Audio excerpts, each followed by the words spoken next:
குமாரன் பரிசுத்தாவின் பேராலே ஆமென். கிறிஸ்துவுக்குள் மிகவும் பிரியமானவர்களே, எல்லாரும் முன்னாடி அங்க ஆண்டவர் ஒரு கேள்வி கேட்கிறார். அங்க பரிசேயனுடைய வீட்டுல வைத்து என்ன கேள்வி கேட்கிறார்? ஒன்று 2 பேர் கடன் வாங்கி, நம்மளுடைய ஸ்லாங்ல எடுத்துக்கிட்டோம்னா ஒருத்தர் ஒரு 100 ரூபாய் கடன் பெற்றிருக்கிறார், மற்றொருவர் 1 லட்சம் ரூபாய் கடன் பெற்றிருக்கிறார். 2 பேருக்கும் கடன் நம்ம மன்னிக்கிறோம். ஆனால் யார் அதிக அன்போடு கூட அந்த இடத்துல கடைசி வரைக்கும் நம்ம மேல அந்த அன்பை காண்பித்துக் கொண்டிருப்பார்கள் என்று சொல்லி ஒரு கேள்வியை கேட்கிறார்.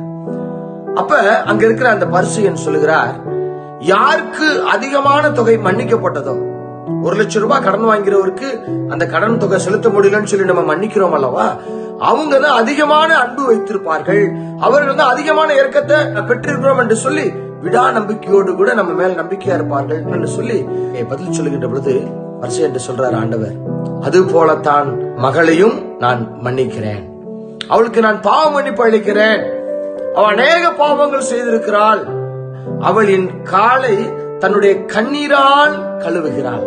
பாருங்களேன், எவ்வளவு கண்ணீரால கழுவணும்னா அப்ப எவ்வளவு மனவேதனையோடு கூட அந்த பாவத்தோடு கூட அழுதிருப்பாங்க. 2வது காரியம் சொல்றாரு, அவளுடைய தலை மயிரினால் என் காலை துடைத்தாள், கால்களிலே பரிமள தைலம் தேய்த்தாள். நீ எதுவுமே செய்யலப்பா, பாவ எவ்வளவு மன வருத்தத்தோடு கூட நீ தேடி வந்திருப்பான்னு சொல்லி அங்க பரிசேயன் குறிப்பிடுகிறாரு.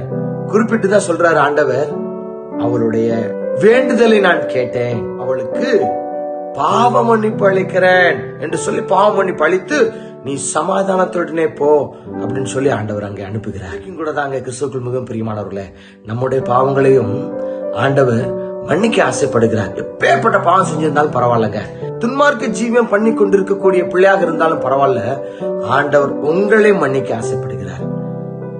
நீங்க சின்ன பாவம் தான் பண்ணிருக்கிற, பெரிய பாவம் பண்ணிருக்க, மிகப்பெரிய பாவி நெவர்.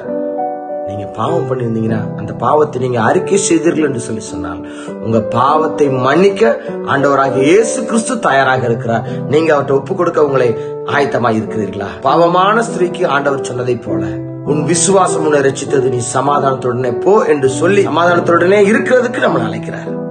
நீங்க உங்க பாவத்தை அறிக்கை செய்து ஆண்டவரிடம் சரணடைந்து ஆண்டவருடைய பிள்ளையாக மாற நீங்க ஆயத்தமாக இருக்கிறீங்களா?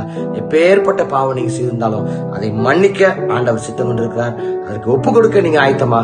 ஆண்டவரிடம் ஒப்பு கொடுங்கள், ஆண்டவருடைய சமாதானத்தை பெற்றுக் கொள்ளுங்கள், நிறைவான வாழ்வுக்குள்ளாக நம்மை நடத்தி சொல்வார். கர்த்தர் தாமே நம் அனைவரையும் சமாதானத்தோடு வாழ வைத்து நித்தியமான வாழ்வுக்குள்ளாக நடத்தி சொல்வாராக. ஆமென். God bless you.